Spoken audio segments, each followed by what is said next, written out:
ಸಮೀಕ್ಷೆ ನೋಡಿದ್ಯಾ ಅಂತ ರಮೇಶ್ ಬಳಿ ಸಚಿನ್ ಕೇಳ್ತಾರೆ. ಯಾವುದು ಸರ್ವೆಗೆ ಈಗೇನಿದೆ ಅಂತ ಏನು ಗೊತ್ತಿಲ್ಲದೆ ರಮೇಶ್ ಮರು ಪ್ರಶ್ನೆ ಮಾಡ್ತಾರೆ.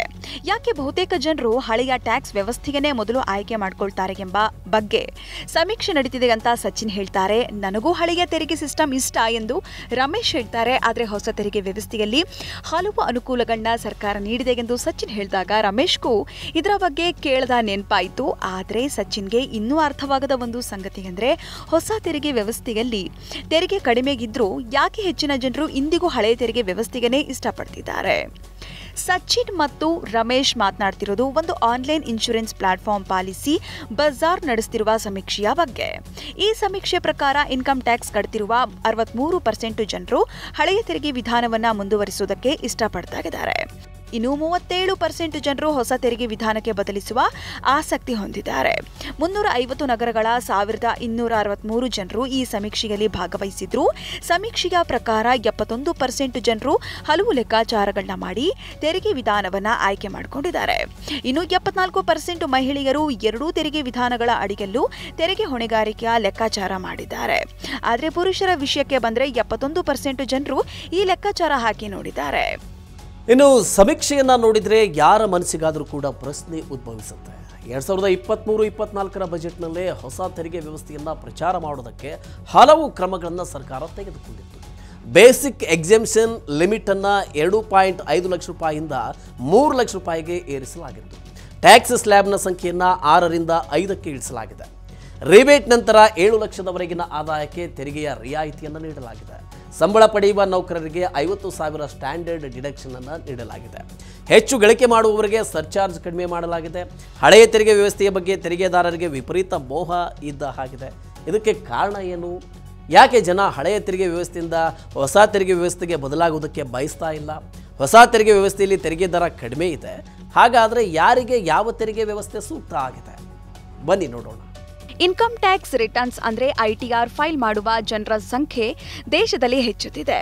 7,40,00,000ಕ್ಕೂ ಹೆಚ್ಚು ಜನರು 2022-23 ಹಣಕಾಸು ವರ್ಷದಲ್ಲಿ ರಿಟರ್ನ್ಸ್ ಫೈಲ್ ಮಾಡಿದ್ದಾರೆ. ಈ ಪೈಕಿ 2/3 ಭಾಗದಷ್ಟು ಅಂದರೆ 5.16 ಕೋಟಿ ಜನರಿಗೆ ತೆರಿಗೆ ಹೊಣೆಗಾರಿಕೆ ಇಲ್ಲ. ಕೇವಲ 2,24,00,000 ಜನರು ತೆರಿಗೆ ಕಟ್ಟಿದ್ದಾರೆ ಎಂದು ಡಿಸೆಂಬರ್ನಲ್ಲಿ ಸಂಸತ್ತಿಗೆ ಹಣಕಾಸು ಸಚಿವಾಲಯ ಮಾಹಿತಿ ನೀಡಿದೆ. ವಿತ್ತ ವರ್ಷ 2020-21ರಲ್ಲಿ ಸರ್ಕಾರ ಹೊಸ ತೆರಿಗೆ ಪದ್ಧತಿಯನ್ನ ಪರಿಚಯಿಸಿದೆ. ಇದರಲ್ಲಿ ತೆರಿಗೆ ದರಗಳನ್ನ ಕಡಿಮೆ ಇಡಲಾಗಿದೆ. ಈ ವರ್ಷದ ಬಜೆಟ್ನಲ್ಲೂ ಹೊಸ ತೆರಿಗೆ ವಿಧಾನದಲ್ಲಿ ಕೆಲವು ಬದಲಾವಣೆಗಳನ್ನ ಮಾಡಲಾಗಿದೆ. ಈ ಹೊಸ ತೆರಿಗೆ ವಿಧಾನದ ಡಿಫಾಲ್ಟ್ ಆಪ್ಷನ್ ಆಗಿದೆ. ಅಂದ್ರೆ ಹಳೆಯ ತೆರಿಗೆ ವಿಧಾನದ ಪ್ರಯೋಜನಗಳನ್ನ ಪಡೆಯುವುದಕ್ಕಾಗಿ ನೀವು ಅದನ್ನ ಆಯ್ಕೆ ಮಾಡ್ಕೊಳ್ಬೇಕಾಗತ್ತೆ. ಆದರೆ ಈ ಎಲ್ಲ ಪ್ರಯತ್ನಗಳ ಹೊರತಾಗಿಯೂ ತೆರಿಗೆದಾರರಿಗೆ ಇದು ಅಷ್ಟೇನು ಆಕರ್ಷಕವಾಗಿ ಕಾಣಿಸ್ತಾ ಇಲ್ಲ. ಹಳೆಯ ತೆರಿಗೆ ವ್ಯವಸ್ಥೆ ಇನ್ನೂ ಬಹುತೇಕ ತೆರಿಗೆದಾರರಿಗೆ ಮೆಚ್ಚಿನ ಆಯ್ಕೆ ಆಗಿರಲಿದೆ. ಯಾಕೆ ಜನರು ಹಳೆಯ ತೆರಿಗೆ ವ್ಯವಸ್ಥೆಯನ್ನ ಇಷ್ಟಪಡ್ತಾರೆ ಎಂಬ ಬಗ್ಗೆ ಈಗ ನಾವು ಅರ್ಥ ಮಾಡಿಕೊಳ್ಳೋಣ. ಹಳೆಯ ತೆರಿಗೆ ವ್ಯವಸ್ಥೆಯಲ್ಲಿ ಸುಮಾರು 70 ವಿನಾಯಿತಿಗಳಿವೆ. ಇದರಲ್ಲಿ ಮನೆ ಬಾಡಿಗೆ ಭತ್ಯೆ, ಎಲ್ಟಿಎ, ಎಟಿಸಿ, ಎಟಿಡಿ, ಮನೆ ಸಾಲದ ಬಡ್ಡಿ ಮತ್ತು ಎನ್ಪಿಎಸ್ನಲ್ಲಿ ವಿನಾಯಿತಿ ಎಲ್ಲವೂ ಇವೆ. ತೆರಿಗೆಗೆ ಒಳಪಡುವ ಆದಾಯ ಮತ್ತು ತೆರಿಗೆ ಬಾಧ್ಯತೆಯನ್ನು ಕಡಿಮೆ ಮಾಡುವಲ್ಲಿ ಸಹಾಯ ಮಾಡುವ ಕಡಿತಗಳು ಇವೆ. ಇಷ್ಟಿದ್ರೂ ಉಳಿತಾಯದ ಹವ್ಯಾಸ, ಇಪಿಎಫ್, ಪಿಪಿಎಫ್ ಮತ್ತು ಎನ್ಪಿಎಸ್ನಂತಹ ದೀರ್ಘಕಾಲೀನ ಹೂಡಿಕೆಗಳಿಂದ ತೆರಿಗೆ ರಹಿತ ರಿಟರ್ನ್ಸ್ ಅನ್ನು ಪಡೆಯುವುದು ಮತ್ತು ನಿವೃತ್ತಿಗೆ ಹಣ ಉಳಿತಾಯ ಮಾಡುವಂತಹ ಹವ್ಯಾಸದಿಂದ ಹಳೆಯ ತೆರಿಗೆ ವ್ಯವಸ್ಥೆಯನ್ನ ಜನ ಇಷ್ಟಪಡ್ತಿದ್ದಾರೆ. तो बिल्कुल मैं आपके साथ सहमत हूं. हम लोग भी अपने एक्सपीरियंस से आपको बता सकते हैं कि आज भी ओल्ड टैक्स रिजीम जो है वो पॉपुलर है. तो अगर आप सर्वे का बाइफिकेशन ध्यान से देखेंगे तो आपको मालूम पड़ जाएगा कि ये वो लोग हैं जिनकी इनकम 10 लाख से कम है, वो ओल्ड टैक्स रिजीम में रहना चाहते हैं, इंसेंटिव्स लेना चाहते हैं. जबकि जो एचएनआईज हैं, जो ज्यादा टैक्स पे करने वाले लोग हैं, वो तो सेविंग्स अदरवाइज कर ही रहे हैं. वो टैक्स से उनको ठीक है बेनिफिट मिलता है तो दे आर इंटरेस्टेड, पर अगर नहीं मिले तो वो ज्यादा माइंड नहीं करते उसको, वो आगे बढ़ना चाहते हैं. वो सेविंग्स आज भी कर रहे हैं. तो सरकार ने बिल्कुल बेनिफिट दिया है, न्यू टैक्स रिजीम ल्यूक्रेटिव कर दिया है, तो इसका फायदा उठाना चाहिए. और मेरे ख्याल से इनकम जिसकी भी 10 लाख रुपए से ऊपर है उसको न्यू टैक्स रिजीम में एक बार कंपेयर करके चेक करना चाहिए और उसके बाद टैक्स देना चाहिए. ಬಹುತೇಕ ತೆರಿಗೆ ಪಾವತಿದಾರರು ಬಳಸುವ ಹಳೆಯ ತೆರಿಗೆ ವಿಧಾನದಲ್ಲಿ ಸೇರಿಸುವ ಸಾಮಾನ್ಯ ವಿನಾಯಿತಿಗಳು ಮತ್ತು ಡಿಡಕ್ಷನ್ಗಳ ಬಗ್ಗೆ ನಾವೀಗ ಮಾತಾಡೋಣ. ಮೊದಲನೆಯದಾಗಿ ಇಪಿಎಫ್, ಪಿಪಿಎಫ್ ಮತ್ತು ಲೈಫ್ ಇನ್ಶೂರೆನ್ಸ್ನಂತಹ ವಿವಿಧ ಸ್ಕೀಮ್ಗಳಲ್ಲಿ ಹೂಡಿಕೆ ಮಾಡಿ ಸೆಕ್ಷನ್ 80C ಅಡಿಯಲ್ಲಿ 1.5 ಲಕ್ಷ ರೂಪಾಯಿವರೆಗಿನ ಡಿಡಕ್ಷನ್ ಅನ್ನು ಪಡೆಯಬಹುದು. ಇದರ ಜೊತೆಗೆ ಎನ್ಪಿಎಸ್ನಲ್ಲಿ ಹೂಡಿಕೆ ಮಾಡಿದಾಗ 50,000ವರೆಗೆ ಹೆಚ್ಚುವರಿ ಡಿಡಕ್ಷನ್ ಸಿಗುತ್ತೆ. ಈ ಮೂಲಕ 2 ಲಕ್ಷ ರೂಪಾಯಿವರೆಗೆ ತೆರಿಗೆ ಉಳಿತಾಯ ಮಾಡಬಹುದು. ಇದೇ ರೀತಿ ಎಟಿಡಿ ಅಡಿಯಲ್ಲಿ ಹೆಲ್ತ್ ಇನ್ಶೂರೆನ್ಸ್ ಪ್ರೀಮಿಯಂಗೂ ಡಿಡಕ್ಷನ್ ಇದೆ.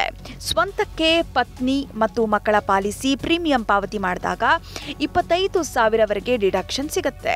ಹಿರಿಯ ನಾಗರಿಕರಿಗೆ ಈ ಮಿತಿ 50,000 ರೂಪಾಯಿಗಿದೆ.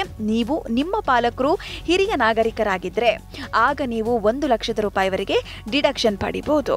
ಮೂರನೇ ಪ್ರಮುಖ ಸಂಗತಿ ಏನು ಅಂತ ಅಂದ್ರೆ ಮನೆ ಬಾಡಿಗೆ ಭತ್ಯೆ ಅಂದ್ರೆ ಹೆಚ್ಆರ್ಗೆ ಅಡಿಯಲ್ಲಿ ಮನೆ ಬಾಡಿಗೆ ರಿಯಾಯಿತಿಯನ್ನು ಪಡಿಬಹುದು. ಹೆಚ್ಆರ್ಗೆ ಅಡಿಯಲ್ಲಿ ಪಡೆಯಬಹುದಾದ ರಿಯಾಯಿತಿ ಹೀಗಿದೆ. ಮೆಟ್ರೋ ಸಿಟಿಯಲ್ಲಿ ಮೂಲ ಸಂಬಳದ ಮೇಲೆ 50% ಮತ್ತು ಮೆಟ್ರೋ ಅಲ್ಲದ ನಗರದಲ್ಲಿ 40%. ವಾರ್ಷಿಕ ಮನೆ ಬಾಡಿಗೆಯಿಂದ ವಾರ್ಷಿಕ ಸಂಬಳದಲ್ಲಿ 10% ಕಡಿತಗೊಳಿಸಿದ ನಂತರ ಉಳಿಯುವ ಮೊತ್ತ.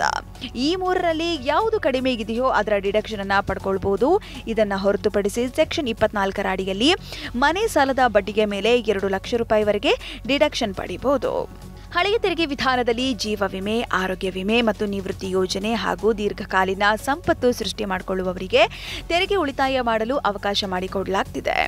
ಆದರೆ ಹೊಸ ತೆರಿಗೆ ವ್ಯವಸ್ಥೆಯಲ್ಲಿ ಹೆಚ್ಚು ಗಳಿಸಿದರೆ ಅದರ ಮೇಲೆ ಕಡಿಮೆ ತೆರಿಗೆ ವಿಧಿಸಲಾಗುತ್ತೆ ಎಂಬ ವಿಶ್ವಾಸವನ್ನು ನೀಡುತ್ತೆ. ಇದರಲ್ಲಿ ಉಳಿತಾಯ ಮಾಡುವುದು ನಿಮ್ಮ ಕೈಯಲ್ಲೇ ಇರುತ್ತೆ.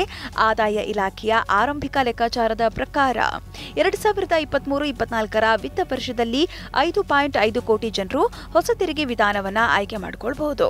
ಈ ಪೈಕಿ ಬಹುತೇಕರ ತೆರಿಗೆಗೆ ಒಳಪಡಬಹುದಾದ ಆದಾಯವು 7 ಲಕ್ಷ ರೂಪಾಯಿವರೆಗೆ ಇರುತ್ತೆ. ನೋಡಿ, ಸಚಿನ್ ರವರಂತೆಯೇ ನಿಮಗೂ ಕೂಡ ಯಾಕೆ ಜನರು ಹಳೆಯ ತೆರಿಗೆ ವ್ಯವಸ್ಥೆಯನ್ನೇ ಇಷ್ಟಪಡ್ತಾರೆ ಎಂಬುದು ಬಹುತೇಕ ಈಗ ಅರ್ಥ ಆಗಿರಬಹುದು. ತೆರಿಗೆಯನ್ನು ಉಳಿಸೋದಕ್ಕೆ ಹೂಡಿಕೆ ಮಾಡೋದು ಬೇಡ ಅಂತಾದರೆ ಹೊಸ ತೆರಿಗೆ ವ್ಯವಸ್ಥೆಗೆ ನೀವು ಹೋಗಬಹುದು. ಇದರಲ್ಲಿ ತೆರಿಗೆ ದರ ಕಡಿಮೆ ಇರುತ್ತೆ, ಆದರೆ ಯಾವುದೇ ವಿನಾಯಿತಿಗಳು ಮತ್ತು ರಿಯಾಯಿತಿಗಳು ಇರೋದಿಲ್ಲ. ನೀವು ಮನೆ ಸಾಲ ತೆಗೆದುಕೊಂಡಿದ್ದರೆ HRA, ATC ಮತ್ತು NPS ಪ್ರಯೋಜನವನ್ನು ಪಡೆದುಕೊಳ್ಳಬಹುದು. ಓಕೆ, ಈ ರೀತಿಯ ಇನ್ನಷ್ಟು ಮಾಹಿತಿ ಮತ್ತು ಪರ್ಸನಲ್ ಫಿನಾನ್ಸ್ ವಿಚಾರಗಳಿಗೆ ಡೌನ್ಲೋಡ್ ಮಾಡಿ Money9 ಕನ್ನಡ ಆ್ಯಪ್ ಹಾಗೂ ಯೂಟ್ಯೂಬ್ನಲ್ಲಿಯೂ ಸಬ್ಸ್ಕ್ರೈಬ್ ಆಗಿ, ಲೈಕ್ ಮಾಡಿ, ಶೇರ್ ಮಾಡಿ. Thank you.